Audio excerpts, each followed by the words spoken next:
నమస్తే, welcome to non stop news. రోజంతా బిజీగా ఉన్నారా? న్యూస్ అప్డేట్స్ మిస్ అయ్యారా? డోంట్ వరీ, బ్రేక్స్ లేకుండా బోర్ కొట్టకుండా నాన్ స్టాప్ న్యూస్ ప్రతిరోజు రాత్రి 9 గంటలకు. నేను అనుశ్రీ.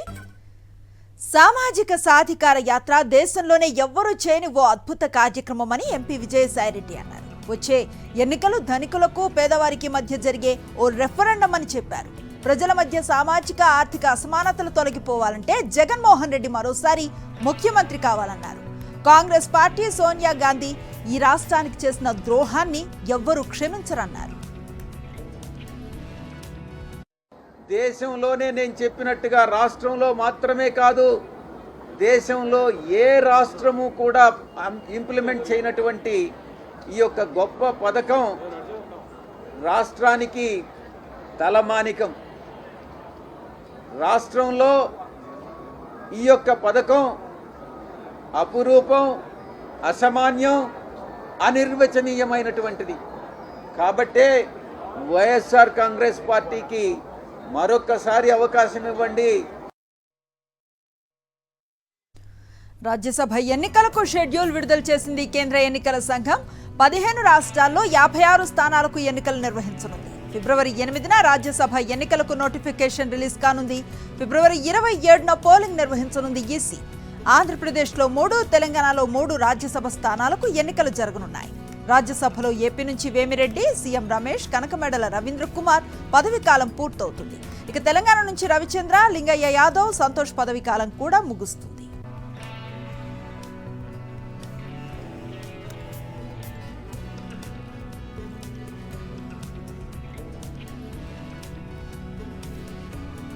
రాజ్యసభలో టీడీపీ అడ్రస్ గల్లంతు కాబోతోంది. వచ్చే నెలలో జరిగే రాజ్యసభ ఎన్నికల్లో 3 స్థానాలను వైఎస్ఆర్సీపీ దక్కించుకోనుంది.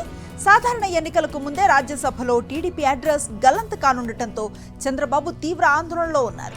సంఖ్యాబలాన్ని బట్టి ఈ 3 వైఎస్ఆర్సీపీ ఖాతాలోకి రానున్నాయి. దీంతో రాష్ట్ర కోటాలో 11 స్థానాలు వైఎస్ఆర్సీపీ పరం కానున్నాయి. 41 ఏళ్లలో టీడీపీకి రాజ్యసభలో సభ్యత్వం లేకుండా పోవటం ఇదే తొలిసారి. వైఎస్ఆర్సీపీ బహిష్కృత ఎమ్మెల్యేలకు హైకోర్టులో చుక్కెదురైంది. వివరణ ఇచ్చేందుకు గడువు కావాలంటూ దాఖలైన పిటిషన్పై హైకోర్టులో విచారణ జరిపిన న్యాయస్థానం మధ్యంతర ఉత్తర్వులు ఇవ్వడానికి నిరాకరించింది.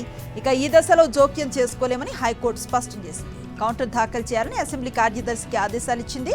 ఈ కేసు విచారణ 3 వారాలకు వాయిదా వేసింది హైకోర్టు.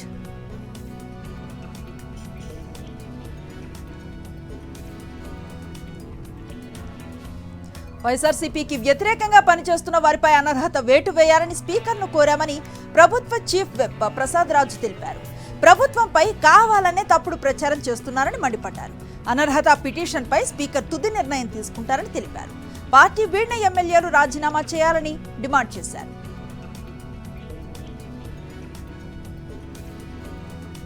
ప్రభుత్వానికి వ్యతిరేకంగా పనిచేస్తున్నారా లేదా, మీకు ధైర్యము దమ్ము ఉంటే రాజీనామా చేయాలి కదా.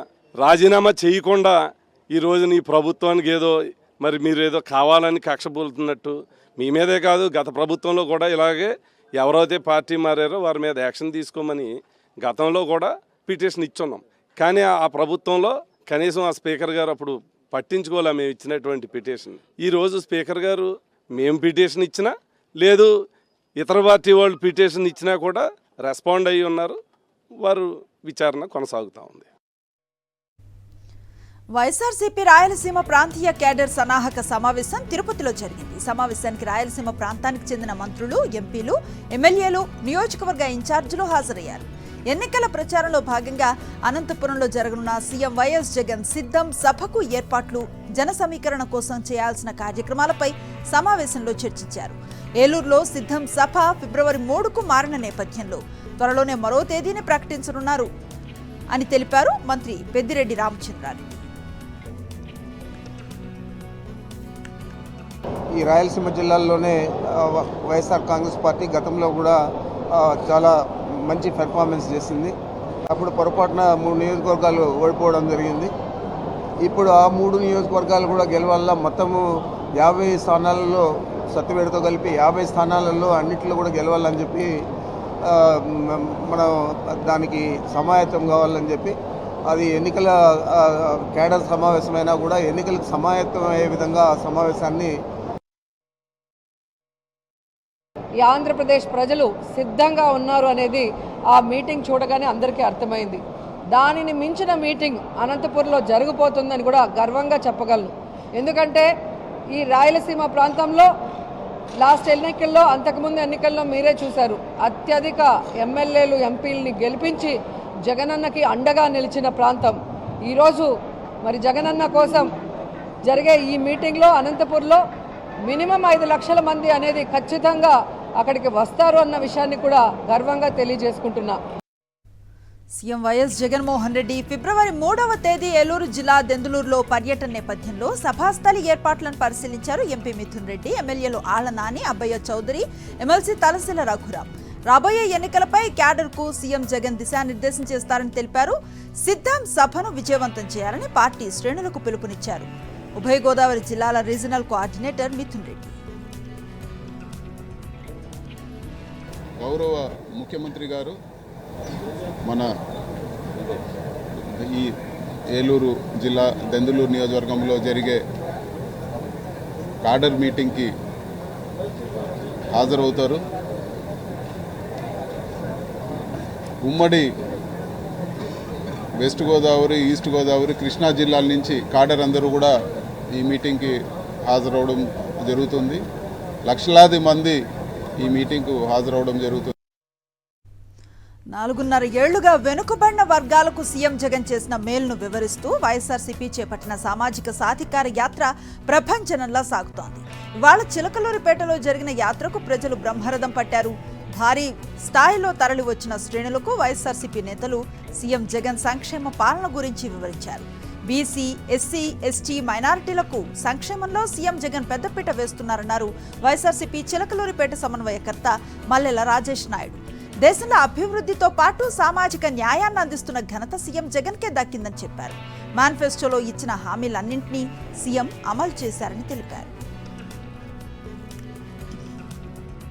బీసీలకు కానివ్వండి, మైనారిటీలకు కానివ్వండి, ప్రతి ఒక్కరికి సంక్షేమంలో కూడా పెద్దపీట వేసి మన ప్రభుత్వం అంటే సంక్షేమం, అభివృద్ధి, అది కూడా సామాజికంగా మనం పూర్తి స్థాయిలో మనం అందరికీ ఇచ్చిన మాట ప్రకారం మేనిఫెస్టోలోని మనం కూర్చిన ప్రతి అంశాన్ని, ప్రతి ఒక్క వాగ్దానాన్ని అన్నీ కూడా నెరవేర్చి 99% కాదు 100% మనం నెరవేర్చినాం అని తెలియజేయడానికి ఈ యొక్క యాత్రను రూపకల్పన చేసిన మన జగనన్నకు ముందుగా మన రాష్ట్రం తరపున, మరీ ముఖ్యంగా మన చిలకలూరిపేట నియోజకవర్గం తరపున మనం కృతజ్ఞతలు తెలియజేసుకోవాలి. రానున్న రోజుల్లో ఓట్లు, సీట్ల కోసం మోసగాళ్లు వస్తారని, వారి పట్ల అప్రమత్తంగా ఉండాలని డిప్యూటీ సీఎం రాజన్న దొర అన్నారు. పార్వతీపురం, మన్యం జిల్లా సాలూరులో 4వ విడత జగనన్న ఆసరా చెక్కులను ఆయన పంపిణీ చేశారు. బూటకపు వాగ్దానాలతో ఓట్ల కోసం వచ్చే వారికి ప్రజలు గుణపాఠం చెప్పాలని పిలుపునిచ్చారు. వైఎస్ జగన్ మరోసారి సీఎంను చేయాలని అన్నారు. పాదయాత్రలో జగన్ ఇచ్చిన హామీ మేరకు రుణమాఫీ చేస్తున్నారని తెలిపారు. సభకు పెద్ద ఎత్తున తరలి వచ్చిన మహిళలు జగన్ చిత్రపటానికి పాలాభిషేకం చేశారు. అనంతరం కేరింతలతో హుషారుగా నృత్యాలు చేశారు.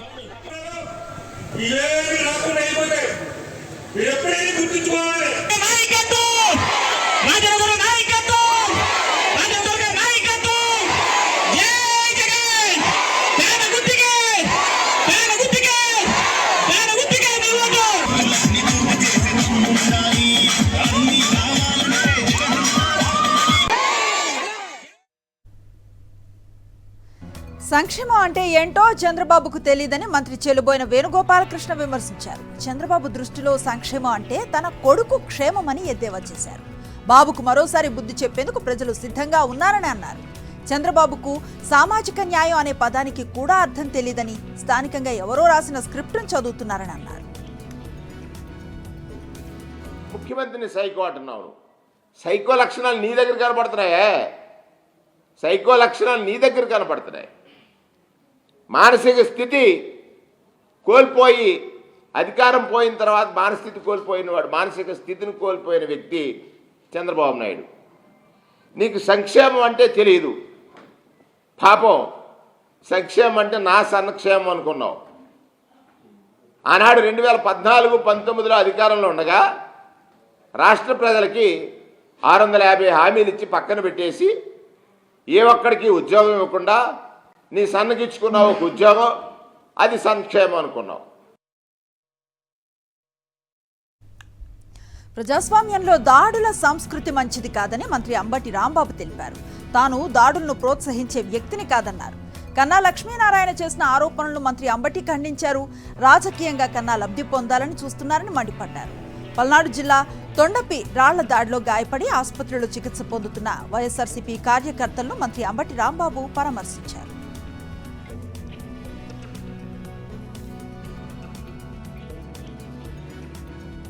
కన్నా లక్ష్మీనారాయణ గారు నిన్న నా మీద చాలా పెద్ద ఆరోపణలు చేశారు.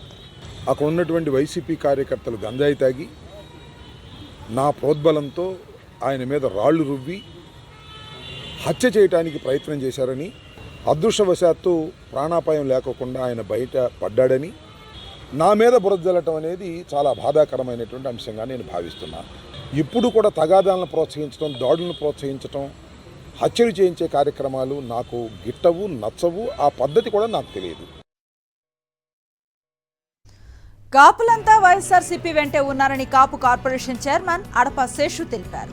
నాడు కాపులను వైఎస్ రాజశేఖర రెడ్డి ఆదుకున్నారని, నేడు సీఎం వైఎస్ జగన్ అండగా ఉన్నారన్నారు. పవన్ కళ్యాణ్ ఒక్కడే టీడీపీని అనుసరించి కమ్మగా ఉన్నాడని ఎద్దేవా చేశారు. 30 మందిని ఎమ్మెల్యేలుగా గెలిపించి 5 మందికి మంత్రి పదవులు ఇచ్చిన సీఎం వైఎస్ జగన్దే అఘనత అన్నారు. మరి ఈ రాష్ట్రంలో ఇంతమంది ఎమ్మెల్యేలని 30 మంది ఎమ్మెల్యేలను గెలిపించి 5 మంత్రులు ఇచ్చి మరి 2 ఎంపీలను ఇచ్చి ఇన్ని పోస్టులు దరిదాపు ఒక 150-200 మందిని కాపు సోదరులని చైర్మన్లు కానీ, మేయర్లు కానీ, డిప్యూటీ మేయర్లు కానీ చేసినటువంటి ఘనత జగన్మోహన్ రెడ్డి గారిది. కానీ పవన్ కళ్యాణ్ చూసి జనసేనలో 2014 నుంచి కాపు సోదరులు ఏ విధంగా ఇబ్బంది పడుతున్నారో మనందరం కూడా చూస్తూ ఉన్నాం. ఆయన తెలుగుదేశం పార్టీని అనుసరించి కమ్మగా ఆయన ఉన్నాడు పవన్ కళ్యాణ్. కానీ ఆయన కమ్మగా ఉన్నాడే తప్ప ఆయనకి సీట్ ఎక్కడో కూడా చంద్రబాబు నాయుడు ఇప్పటికి కూడా చెప్పనటువంటి పరిస్థితి. ఏపీలో ఒంటరి పోరుకు బీజేపీ సిద్ధమవుతోంది. గత 2 రోజులుగా పార్టీ అగ్రనాయకులు క్లస్టర్ల వారీగా సమీక్షలు నిర్వహించారు. ఈ మేరకు పార్టీ నాయకులకు ఒంటరిగా వెళుతున్నట్లుగా సంకేతాలు ఇచ్చారు. ఎన్నికలకు సిద్ధంగా ఉన్నామని బీజేపీ రాష్ట్ర ప్రధాన కార్యదర్శి బిట్రా శివనారాయణ అన్నారు.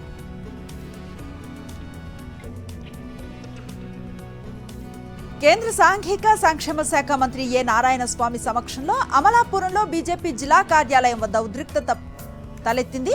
మంత్రి మీడియాతో మాట్లాడుతున్న సమయంలో ఒక యువకుడి కోసం తలెత్తిన వివాదం 2 వర్గాల మధ్య ఘర్షణకు దారితీయడంతో పోలీసులు రంగప్రవేశం చేసి అదుపులోకి తీసుకొచ్చారు. నార్ని శ్రీరామ్ అనే యువకుడు తనపై మంత్రికి ఫిర్యాదు చేసేందుకు వచ్చాడని భావించిన నల్లా పవన్తో పాటు అతడి అనుచరులు అక్కడికి హుటాహుట్నా చేరుకున్నారు. మొదటి అంతస్తులో మంత్రి నారాయణస్వామి మీడియాతో మాట్లాడుతూ ఉండగా వెనుక భాగంలో ఘర్షణాపూరిత వాతావరణం నెలకొంది. పోలీసులు జోక్యం చేసుకుని పరిస్థితిని అదుపులోకి తెచ్చారు.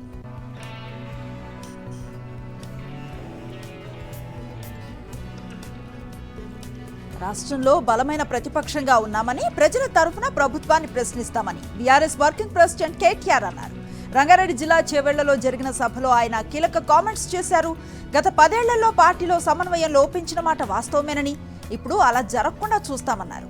ఓటం గురించి ఎవరూ అధైర్యపడవద్దని, కారు సర్వీసింగ్కి వెళ్ళిందని చెప్పారు. మళ్లీ 100 స్పీడ్తో దూసుకొస్తుందన్నారు. హామీల అమలులో రేవంత్ ప్రభుత్వం విఫలమైందన్నారు. మరి ఏమైనా డిసెంబర్ 9 నాడు సంతకం పెడతా 2 లక్షల రుణమాఫీ అయిపోతుంది అన్నాడు. మరి ఏమైనా రేవంత్ రెడ్డి గారు డిసెంబర్ 9 వాయ్, జనవరి 9 వాయ్, ఫిబ్రవరి 9 రానివ్వట్టే 7వ రుణమాఫీ అంటే మళ్ళీ వాళ్ళు అగో మీరు ఇంకా కూడా అధికారం ఉన్నట్టే మాట్లాడుతున్నారు, బాగా అహంకారంగా మాట్లాడుతున్నట్టు ఒక ఆయన. నేను అంటున్నా అయ్యా మేము అధికారం ఉన్నామని మేము అనుకుంటలేము, మీరు అనుకుంటున్నారు మేము అధికారం ఉన్నామని. ఇంకా కూడా మీరు చూడరు, అసెంబ్లీ చూడరు, వాళ్ళు లేచి వాళ్ళు నేను ప్రభుత్వాన్ని ప్రశ్నిస్తున్నాడు ముఖ్యమంత్రి. అరే నాయన ఇదే ముఖ్యమంత్రి అయ్యా. యాదాద్రి భువనగిరి జిల్లా బీబీనగర్ మండలం గూడూరులో పలు అభివృద్ధి శంకుస్థాపన కార్యక్రమాలు కాస్త గందరగోళంగా మారాయి. ఈ కార్యక్రమానికి మంత్రి కోమటిరెడ్డి హాజరు కాగా, అదే సమయంలో కాంగ్రెస్ ఇచ్చిన హామీలపై జెడ్పీ చైర్మన్ ఎలిమినేటి సందీప్ రెడ్డి ప్రశ్నించగా ఒక్కసారిగా సభలో గందరగోళం ఏర్పడింది. మంత్రి కోమటిరెడ్డి, జెడ్పీ చైర్మన్ ఎలిమినేటి సందీప్ రెడ్డి మధ్య కాసేపు మాటల యుద్ధం జరిగింది. పోలీసులు కలగజేసుకుని సందీప్ను కార్యక్రమం నుంచి బయటకు తీసుకువెళ్లడంతో గొడవ సద్దుమణిగింది.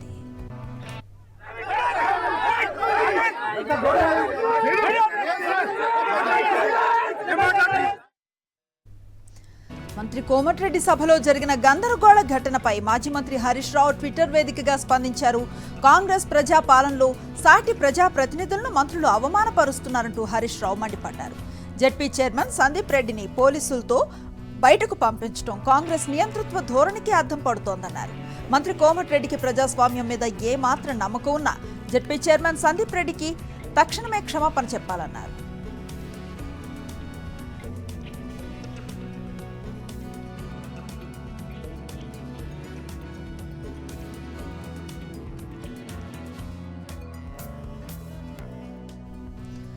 కాంగ్రెస్ ప్రభుత్వంలో ముఖ్యమంత్రిని కలిసే స్వేచ్ఛ అందరికీ ఉంటుందని ఉప ముఖ్యమంత్రి భట్టి విక్రమార్క అన్నారు. బీఆర్ఎస్ ఎమ్మెల్యేలు సీఎంను కలిసిన అంశంపై ఆయన స్పందించారు. పార్లమెంట్ ఎన్నికల నేపథ్యంలో సికింద్రాబాద్ పార్లమెంట్ ఎన్నికల బూత్ కమిటీ సమావేశంలో ఆయన పాల్గొన్నారు. అలా మాట్లాడడానికి కారణం ఎవరు? ఈరోజు హైదరాబాద్ మొన్న కేటీఆర్ అక్కడిక్కడ మాట్లాడుతూ మేము హైదరాబాద్ నగరాన్ని నిర్మించాం, అద్భుతంగా చేశాం. ఏం చేశావు నువ్వు? ఈరోజు హైదరాబాద్ నగరంలో మంచినీళ్ళు తాగుతా ఉన్నారంటే అది మా వలన, కాంగ్రెస్ ప్రభుత్వం వలన తాగుతా ఉన్నారు. అలా స్పష్టంగా చెప్పండి, ఇంటింటికి చెప్పండి, నేను లెక్కలతో సహా చెప్తాను. మేము వచ్చిన తర్వాత నీళ్లు ఏమిచ్చావు నువ్వు? నీళ్లు హైదరాబాద్ నగరానికి గండిపేట నుంచి నీళ్లు వస్తా ఉన్నాయి. మీరు లేరు కదా, మీరు కాదు కదా గండిపేట తెచ్చింది. హైదరాబాద్ నగరం నుంచి మంజీరా నీళ్లు వస్తా ఉన్నాయి. మీరు కాదు కదా తెచ్చింది, అది కాంగ్రెస్ కదా. హైదరాబాద్ నగరానికి కృష్ణానది నుంచి ఫేజ్ 1, ఫేజ్ 2, ఫేజ్ 3 నీళ్లు వస్తా ఉన్నాయి. అవి మీరు కాదు కదా తెచ్చింది, అది కాంగ్రెస్ ప్రభుత్వం. హైదరాబాద్ నగరానికి గోదావరి శ్రీపద అల్లంపల్లి నుంచి పైపులు అనేసి నీళ్లు వస్తా ఉన్నాయి, రాజశేఖర రెడ్డి గారి టైంలో మొదలుపెట్టి. అవి మీరు కాదు కదా తెచ్చింది. హైదరాబాద్లోని ముషీరాబాద్లో వెలిసిన అక్రమ నిర్మాణాలపై రెవెన్యూ అధికారులు కొరడా జలిపించారు. ముషీరాబాద్లో వివేకానంద నగర్లో అక్రమ నిర్మాణాలను అధికారులు కూల్చేశారు. భారీ బందోబస్తు నడుమ జేసీబీలతో అక్రమ నిర్మాణాలను కూల్చివేశారు. ఇక ఈ బస్తీల్లో 23 దళిత కుటుంబాలు గత 70 ఏళ్లుగా నివాసం ఉంటున్నాయని స్థానికులు చెబుతున్నారు. ఇక వచ్చే నెల 6న హైకోర్టులో కేసు పెండింగ్లో ఉన్నప్పటికీ అధికారులు మాత్రం నిబంధనలకు విరుద్ధంగా నిర్మాణాలను కూల్చివేస్తున్నట్లుగా బస్తీవాసులు ఆరోపిస్తున్నారు. హైదరాబాద్ శివారు నార్సింగ్లో డ్రగ్స్ పట్టివేత వ్యవహారం కలకలాన్ని రేపింది. ఓ టాలీవుడ్ హీరో ప్రేయసిని పట్టుకున్న పోలీసులు ఆమె వద్ద నుంచి ఎండీఎంఏ డ్రగ్స్ ను స్వాధీనం చేసుకున్నారు. 4 గ్రాముల ఎండీఎంఏ డ్రగ్ ను ఎస్ఓటీ పోలీసులు పట్టుకున్నారు. ఎండీఎంఏ డ్రగ్స్ గోవా నుంచి తీసుకుని వచ్చినట్లుగా సమాచారం. నార్సింగి పోలీసులు ఎన్డీపీఎస్ యాక్ట్ కింద కేసు నమోదు చేసి దర్యాప్తు చేస్తున్నారు. నిందితురాలు లావణ్యను కోర్టులో హాజరుపరచగా 14 రోజుల రిమాండ్ విధించింది న్యాయస్థానం.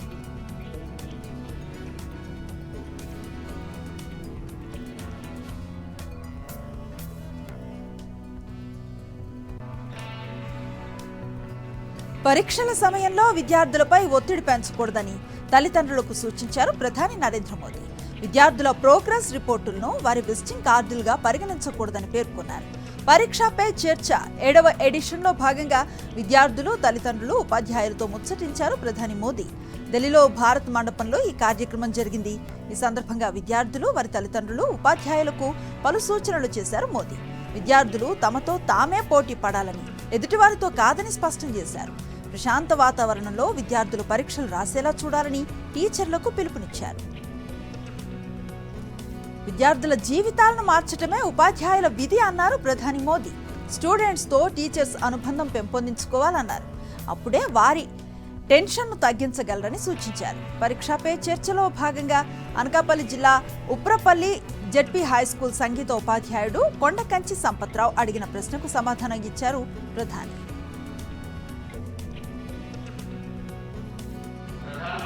वारी नमस्ते मंजलि। मेरा नाम कोंडकंची संपतराव है और मैं ZP high school Uparavalli Anakapalli district Andhra Pradesh में शिक्षक हूँ।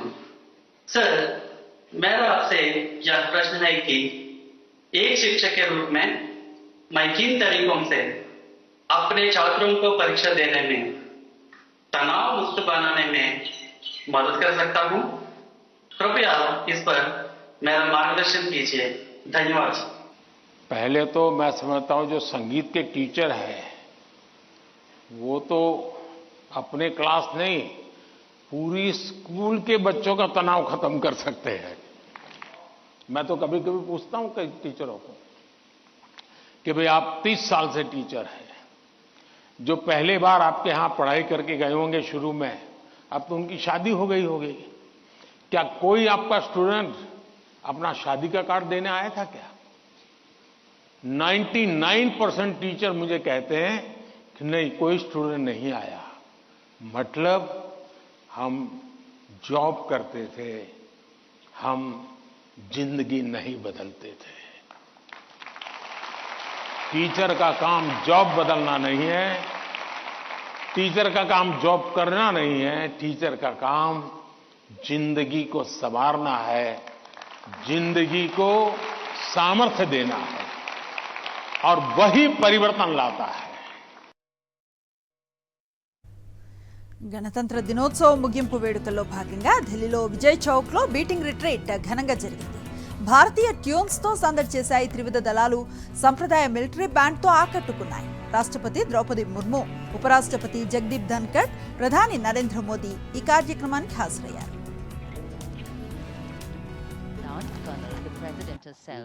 The Supreme Commander of the PBG. माननीय राष्ट्रपति का काफिला राष्ट्रपति भवन की ओर से रायसीना पहाड़ी special conductor major SR Bhusal, special conductor सुविधा major Moti Lal. Also to share with you viewers, tradition of the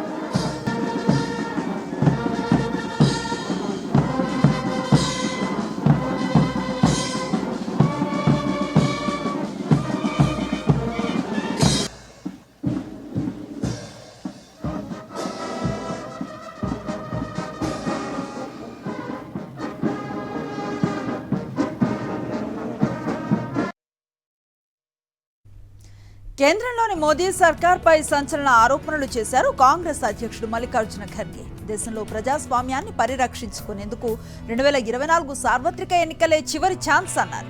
మరోసారి బీజేపీ గెలిస్తే ఆ తర్వాత ఎన్నికలే జరగవన్నారు ఖర్గే. రష్యాలో పుతిన్ తరహాలో అధ్యక్ష పాలన వస్తుందంటూ ఘాటు విమర్శలు గుప్పించారు. ఒడిశా రాజధాని భువనేశ్వర్లో నిర్వహించిన కాంగ్రెస్ కార్యకర్తల సమ్మేళనంలో ఈ వ్యాఖ్యలు చేశారు ఖర్గే. देखो, एक एक को नोटिस देना, डराना, धमकाना, उसकी दोस्ती अगर नहीं छोड़ेंगे फिर हम देख लेंगे. डर के कोई दोस्ती छोड़ रहा है, कोई पार्टी छोड़ रहा है, कोई गठबंधन छोड़ रहा है. अरे इतने डरपोक लोग अगर रहे तो क्या यह मुल्क बचेगा? क्या यह संविधान बचेगा? क्या यह डेमोक्रेसी बचेगी? इसीलिए ये आखिरी चांस है आपको वोट देने का. इसके बाद कोई वोट नहीं देगा, क्योंकि ये पुतिन, रशियन पुतिन का जो प्रेसिडेंट इलेक्शन होता ना, वैसा ही होते चले जाएंगे. सीएए కేంద్ర మంత్రి వ్యాఖ్యలకు కౌంటర్ ఇచ్చారు బెంగాల్ ముఖ్యమంత్రి మమతా బెనర్జీ. లోక్సభ ఎన్నికల్లో లబ్ధి పొందడం కోసమే పౌరసత్వ సవరణ చట్టాన్ని బీజేపీ మళ్లీ తెరపైకి తెచ్చిందని మండిపడ్డారు. కూచ్ బెహ్రత్ జిల్లాలో పర్యటించిన దీదీ కేంద్రంలో మోదీ సర్కార్పై తీవ్ర స్థాయిలో విరుచుకుపడ్డారు. బీజేపీకి ఓటేయని వారిపై ఈడీ, సీబీఐతో బెదిరింపులకు పాల్పడుతోందని విమర్శలు గుప్పించారు. సీఏఏ అమలును తొలి నుంచి వ్యతిరేకిస్తోంది తృణమూల్ కాంగ్రెస్ పార్టీ. జార్ఖండ్ ముఖ్యమంత్రి హేమంత్ సోరెన్ ఈ నెల 31న ఈడీ ఎదుట హాజరు కానున్నారు. ఈ మేరకు ఎన్ఫోర్స్మెంట్ డైరెక్టరేట్ అధికారులకు సమాచారం ఇచ్చారు. భూ కుంభకోణానికి సంబంధించిన మనీ లాండరింగ్ కేసులో ఈ నెల 27న హేమంత్ సోరెన్ కు సమన్లు జారీ చేసింది ఈడీ. జనవరి 31 లోపు ఏదైనా ఓ రోజు విచారణకు హాజరయ్యేలా అవకాశం ఇచ్చింది. అయితే ఈ నోటీసులపై సీఎం సోరెన్ స్పందించకపోవడంతో ఉదయం ఢిల్లీలో ఆయన నివాసానికి వెళ్లారు ఈడీ అధికారులు. అయితే అక్కడ హేమంత్ సోరెన్ కనిపించలేదు. తాజాగా జనవరి 31న విచారణకు అందుబాటులో ఉంటారని మెయిల్ ద్వారా ఈడీకి సమాచారం ఇచ్చారు జార్ఖండ్ సీఎం. మనీ లాండరింగ్ కేసులో ఇప్పటికే 9 సార్లు సోరెన్ కు నోటీసులు ఇచ్చింది ఎన్ఫోర్స్మెంట్ డైరెక్టరేట్.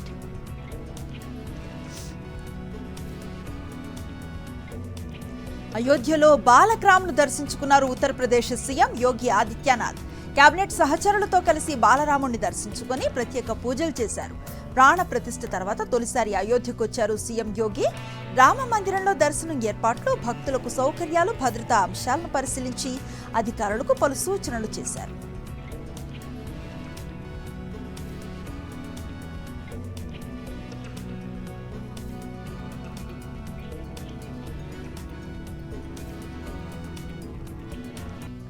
గత వారం డీలా పడిన స్టాక్ మార్కెట్లు బౌన్స్ బ్యాక్ అయ్యాయి. అంతర్జాతీయ మార్కెట్ల నుంచి వచ్చిన పాజిటివ్ ట్రెండ్స్ తో పాటు మధ్యంతర బడ్జెట్ నేపథ్యంలో స్టాక్ మార్కెట్ రికవరీ బాట పట్టాయి. సెన్సెక్స్ 1240 పాయింట్ల లాభంతో 71,941 పాయింట్ల వద్ద ముగిసింది. నిఫ్టీ 385 పాయింట్ల లాభంతో 21,737 పాయింట్ల వద్ద ముగిసింది. ఈ వారం అమెరికా వడ్డీ రేట్లతో పాటు బ్రిటన్ కేంద్ర బ్యాంక్ ద్రవ్య పాలసీ విధాన నిర్ణయాలపై సమీక్షలో మార్కెట్లు పరుగులు పెట్టాయి. మరొక వైపు స్టాక్ మార్కెట్ సూచీలు రాణించడంలో రిలయన్స్ ఇండస్ట్రీస్ కీలక రోల్ను పోషించింది. ఇక మిగతా సెక్టార్స్ విషయానికి వస్తే పవర్ సూచీలు 3.03%, ఆయిల్ అండ్ గ్యాస్ సూచీలు 4.94%, క్యాపిటల్ గూడ్స్ సూచీలు 2.13% లాభపడ్డాయి.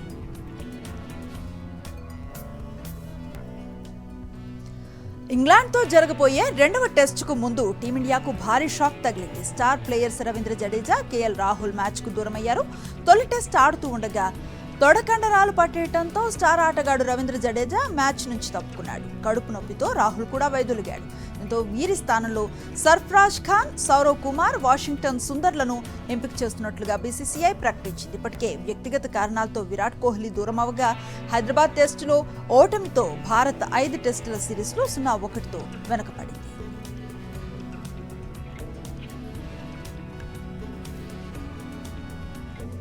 ఇవి non stop 9 PM news details.